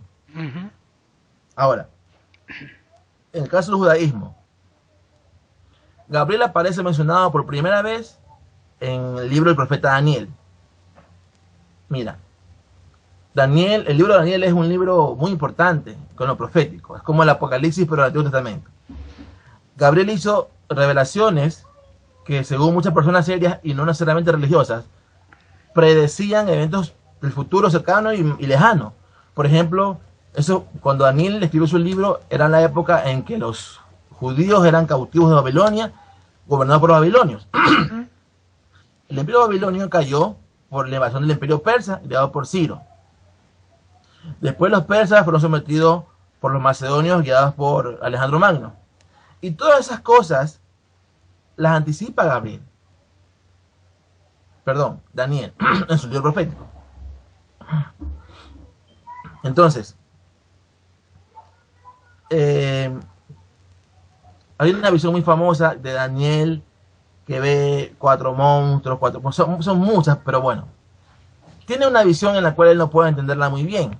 Y él había visto le escribe esto, un trono con un anciano sentado en el trono, con millones de seres sirviéndole. Un anciano de barba blanca. Y entonces, antes de eso había visto una escena de cuatro monstruos o bestias. Como no entendía, él le pide a uno de los seres que adoraban este anciano sentado en el trono que le explique esa visión.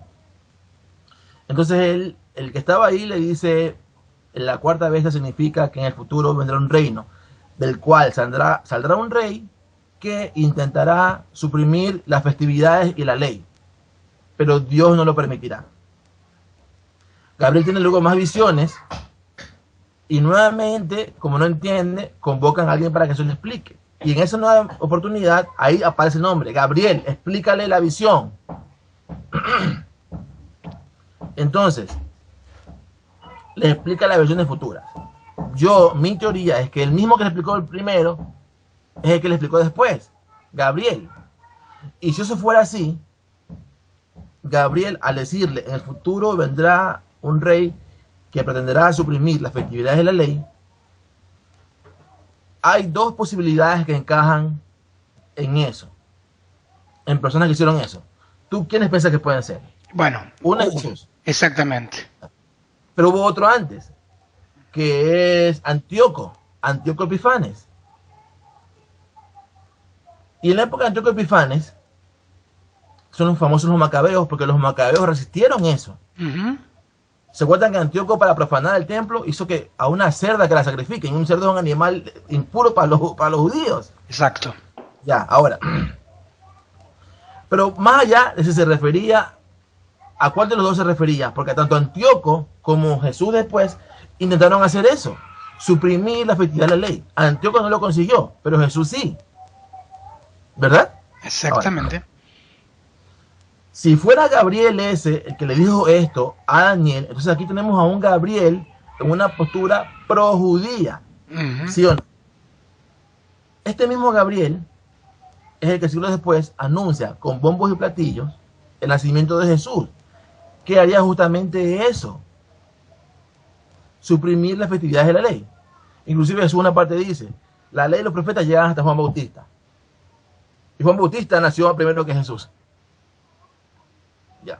Entonces, dentro de este panorama tenemos a Gabriel jugando para dos bandos.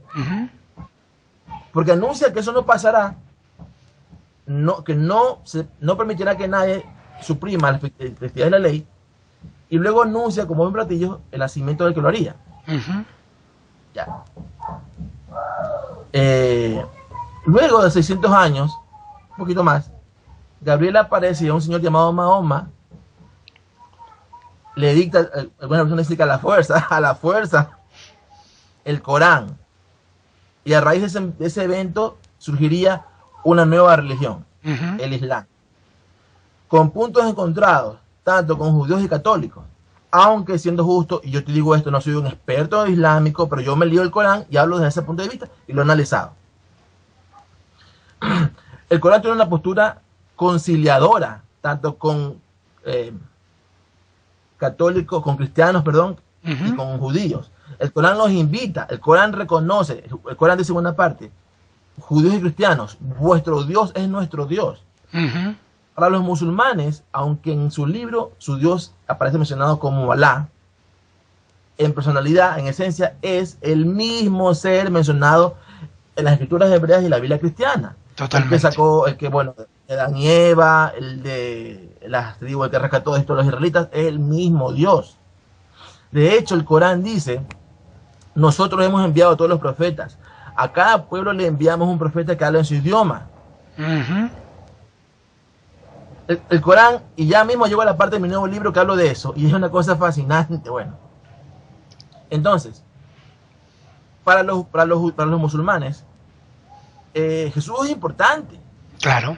Esto. Y María es importante para ellos, es muy importante. Lo que ellos no toleran es que se lo considere como Dios, porque para ellos Dios no tiene ni hijos ni asociados, textualmente así, ni hijos ni asociados. Pero para ellos Jesús fue un profeta, y fue el profeta anterior a Mahoma. Y según los musulmanes, los cristianos han borrado las partes del evangelio que hablaban de la venida de Mahoma. Pero más importante de la teoría, la cosa es que Gabriel, que le dicta el Corán a Mahoma, entonces tenemos a Gabriel impulsando 3 religiones, que si hiciéramos un recuento del número de muertos que han causado el enfrentamiento de estas religiones, es como, yo pongo este ejemplo siempre a mis amigos, es como que yo tengo varios hijos, soy un empresario famoso y tengo varios hijos, y tengo, para hacer un ejemplo internacional, soy español y tengo un hijo en Barcelona, tengo un hijo en Madrid y otro en Sevilla. Ya, y tengo Tengo yo, mi más importante bien es un hotel de 5 estrellas en República Dominicana. Ese es mi más grande bien. Sí. Y a cada uno de mis hijos yo voy y les prometo que cuando yo me muera, el hotel va a ser de él. Entonces voy a mis hijos de Madrid y le digo, hijo, cuando yo me muera, toda mi fortuna y mi hotel va a ser para ti solamente. Voy donde mi hijo de Barcelona y le digo lo mismo, y a mi hijo de Sevilla le digo lo mismo. Y yo, cuando yo me muera, ¿qué va a pasar? Claro. Yo sembré la discordia. Uh-huh. Y eso es lo que ha hecho Gabriel. Uh-huh. Esto que yo te digo es lo que dicen esos libros sagrados. Yo no me estoy, nomás te estoy narrando. Yo lo que hago es interpretar. Por sentido común. Si él hizo eso, ¿para qué? ¿Qué iba a conseguir con eso? Ahora, la evidencia adicional.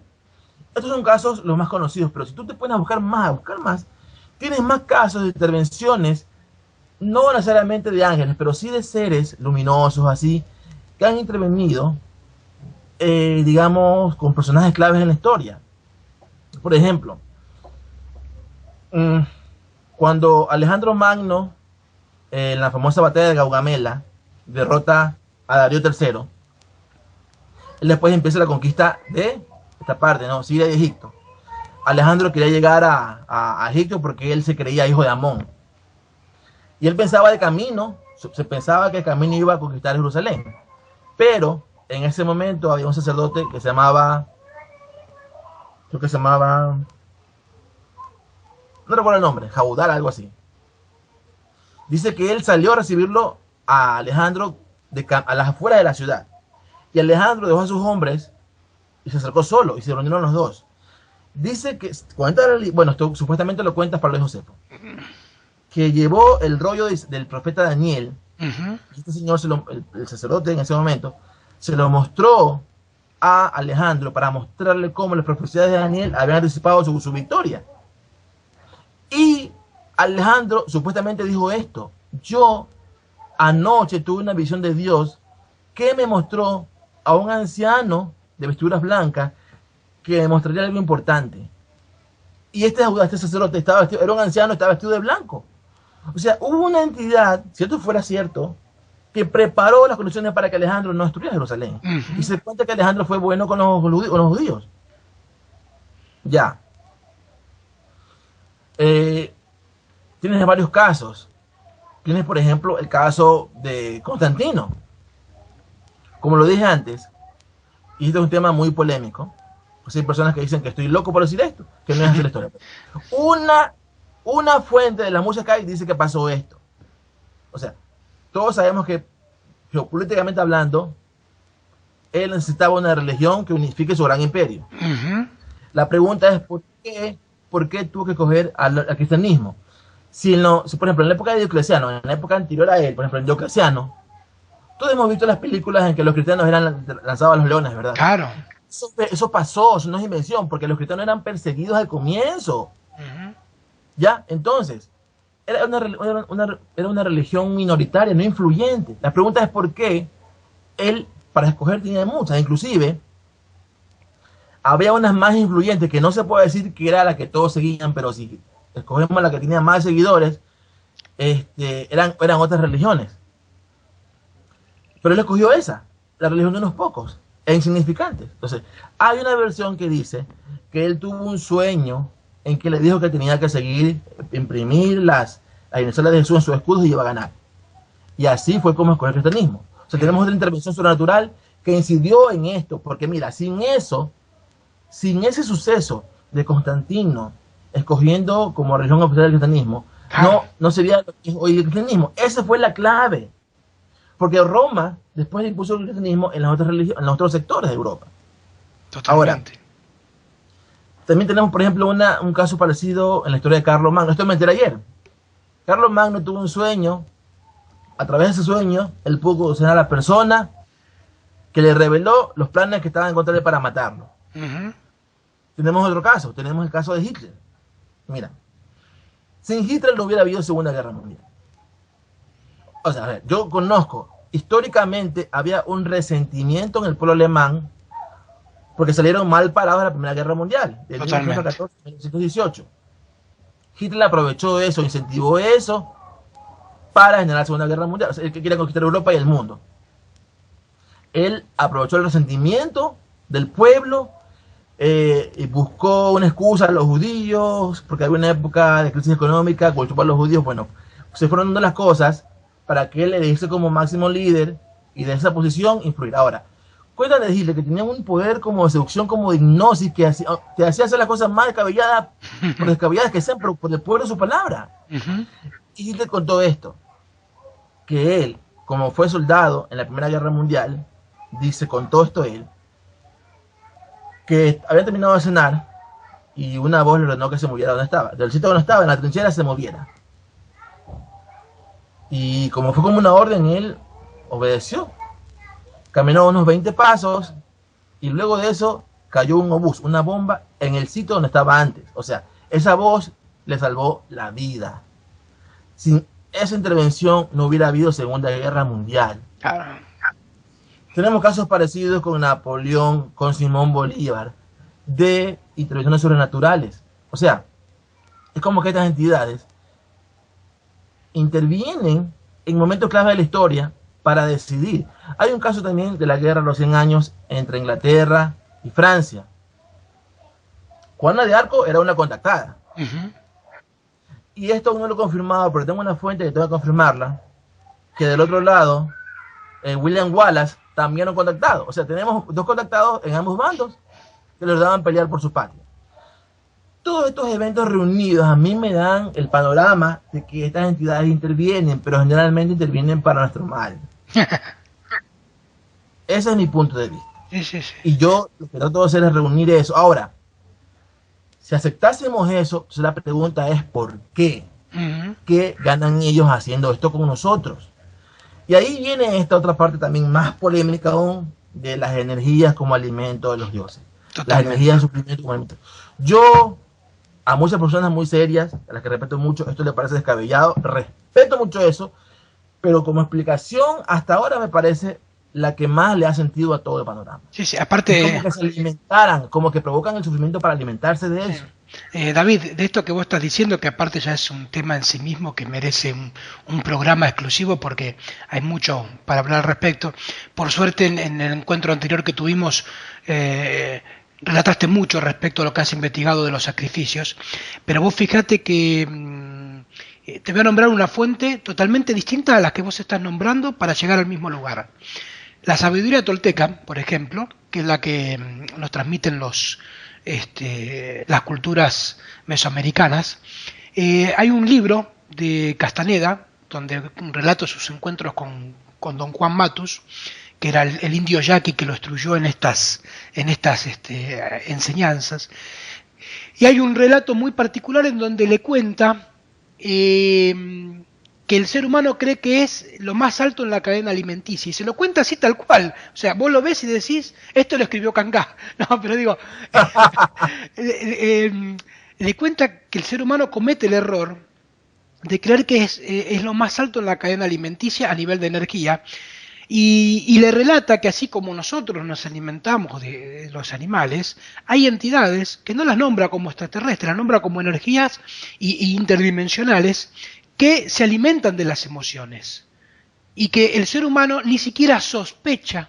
así lo dice, sospecha de esta situación.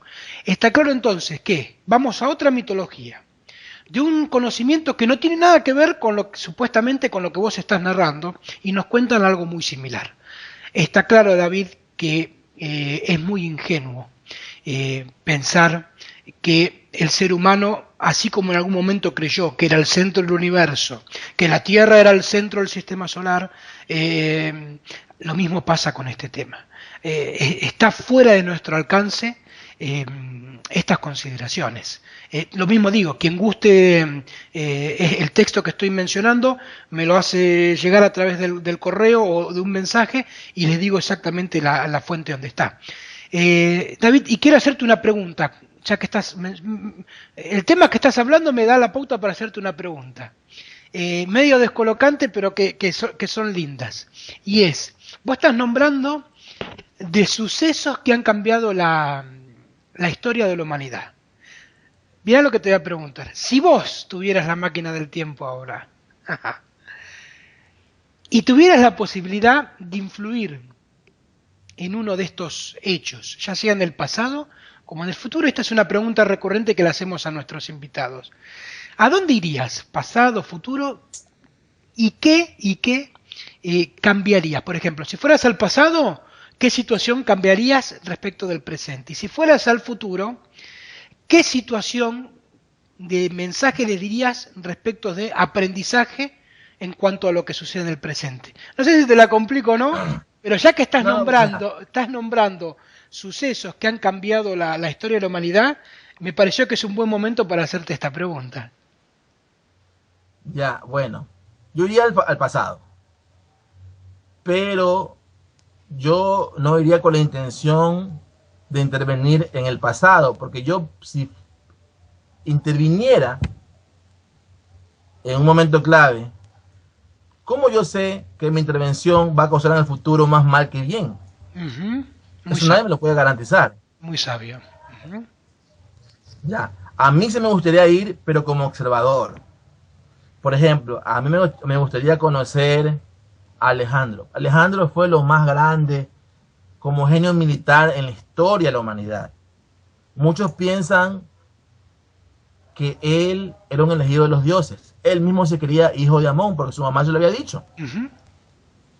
Y él, bueno, cuentan que era muy arrogante y todo, pero era un genio militar. Y Alejandro tenía la particularidad de que él como que leía la mente de su oponente y se anticipaba a los movimientos en la batalla, estrategia de su mente y contrarrestaba.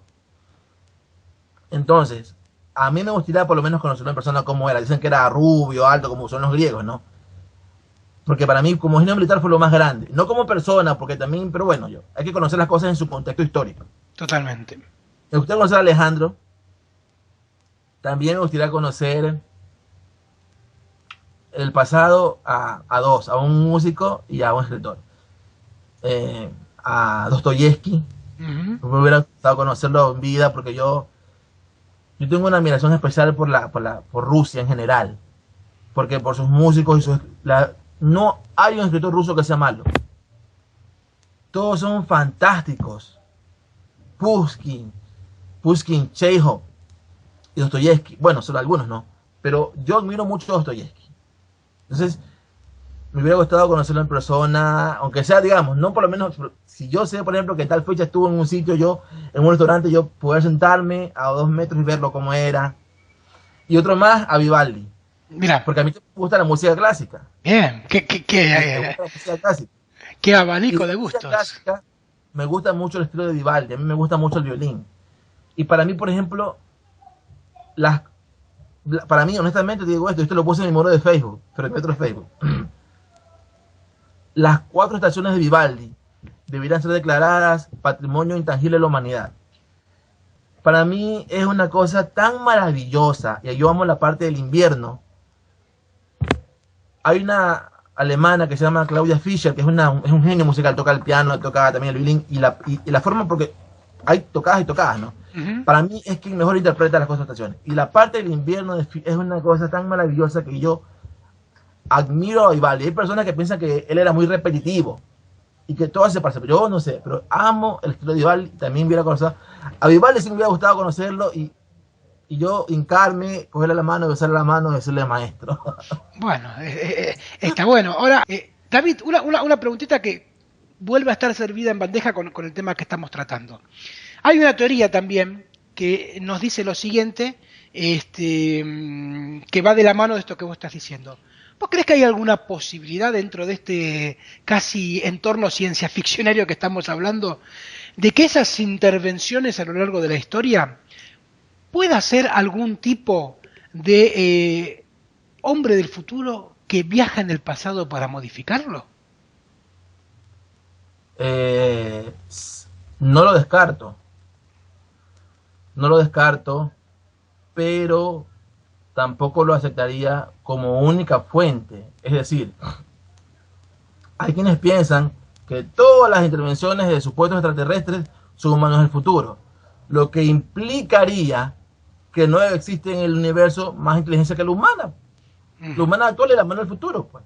Es otra forma de decir que somos los únicos en el universo. Y eso para mí es absurdo. Dentro de la intervención de seres de otras partes del cosmos o de otras dimensiones Que también haya intervenciones de humanos que vienen del futuro, para mí no tiene nada descabellado. Pero como parte más de otras que son de alienígenas. Bien, bien. No, preguntaba esto porque también es una de las preguntas que uno va leyendo la misma gente va haciendo en los posts y a veces resulta interesante cuando está la oportunidad de hablarlas, responder a eso que la gente ha ido preguntando.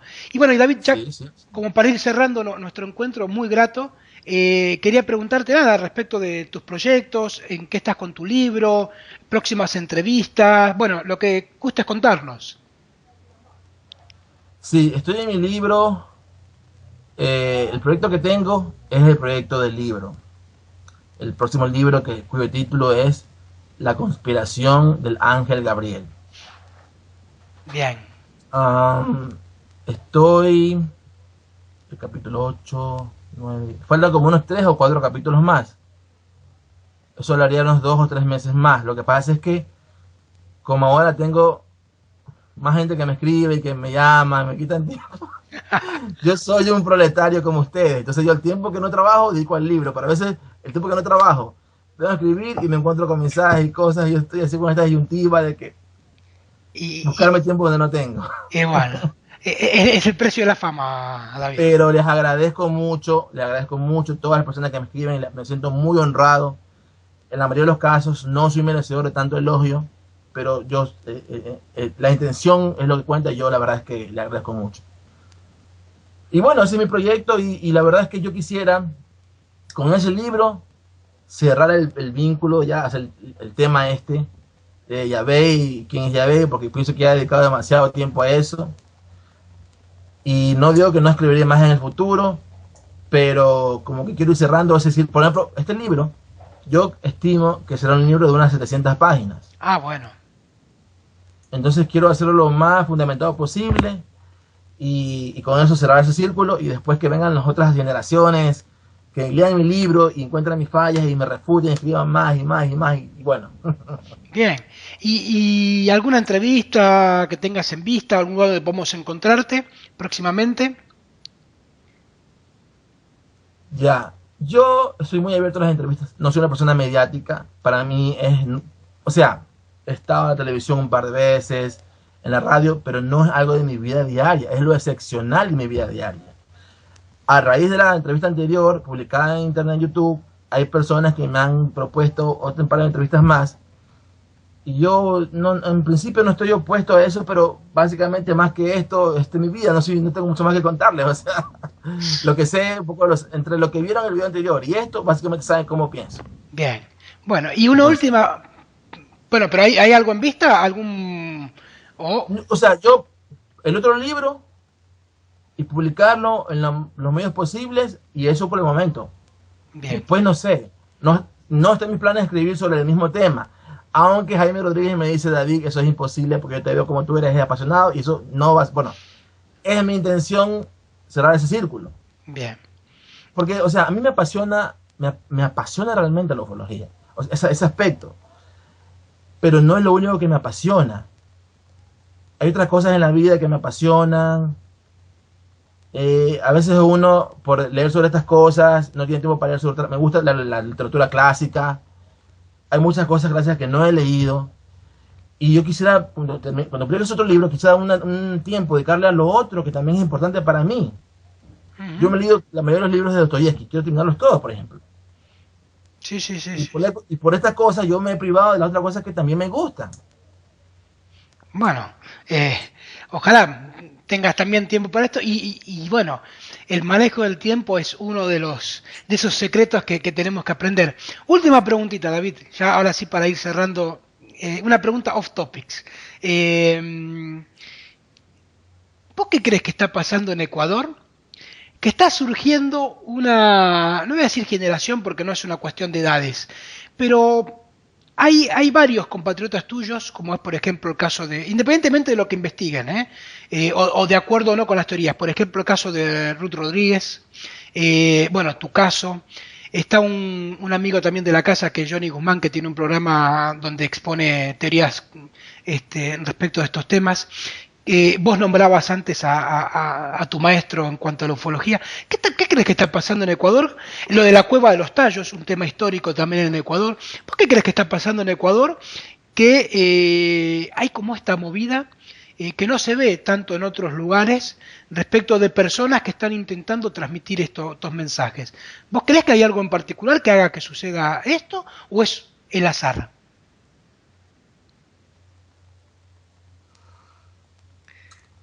Mira, no sé si sea algo tan relevante, o sea, como medio donde el tema de las cosas de esos tópicos se analicen, no es un gran medio.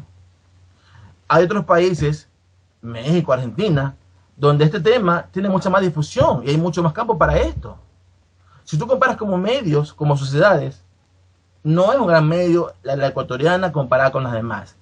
Lo que resalta es que en este momento histórico hay 1, 2, 3 personas que coinciden hablando de esto al mismo tiempo, pero lo cual no refleja que la sociedad en sí esté tan interesada o volcada al tema, objetivamente hablando.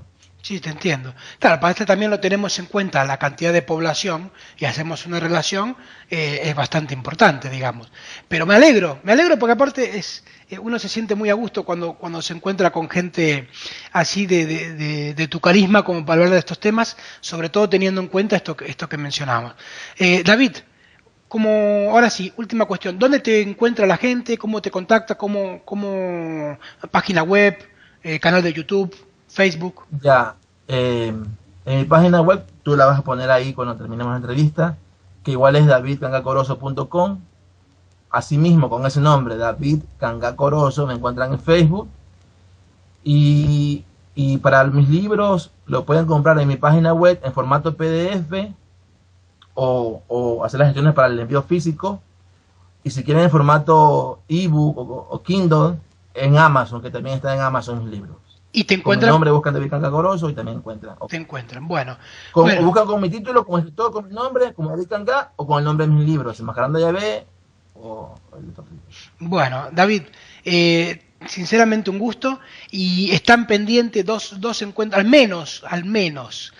Yo te estoy sacando tiempo para tu libro rápido. Al menos hay 2 encuentros próximos que habíamos ya acordado con David Parceriza, donde vamos a tratar temas que hoy, justamente como lo vamos a tratar especialmente en esos próximos programas, hoy ni rozamos, que son tecnología ancestral y alienígena en la Biblia y toda la teoría de Jesús como un híbrido o como un ser que está ligado dentro de estos temas. No los hablamos hoy porque es una sorpresa en estos próximos programas.